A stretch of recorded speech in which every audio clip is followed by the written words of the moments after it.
So you're a council worker, repairer, maintenance, builder, construction. You're out in the field and you want to collect evidence of damage or areas that you need to paint or anything at all. So I'm going to use the Scaniverse app here just on my iPhone.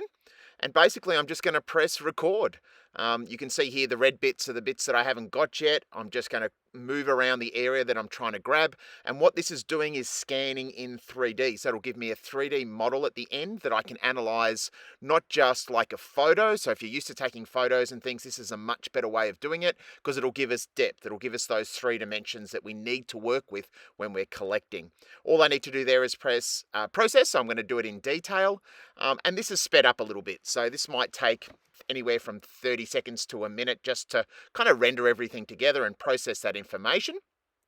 And once it's done, I'll basically save that there.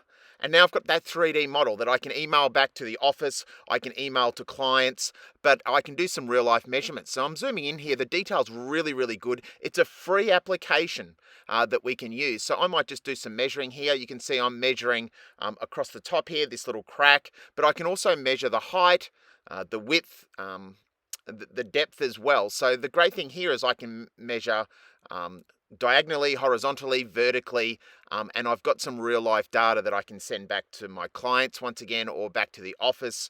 I can take screenshots of that if I need to, but just a much more efficient and effective way of taking photos with the same amount of time. It's just using a different application and we're starting to measure and analyze and capture the world and objects in 3 dimensions. So if you're after training or need some support with this and you think this is of interest to you and what you do in your workplace, please reach out. UTB are doing some great training in this area with AR. Paul Hamilton here from UTB.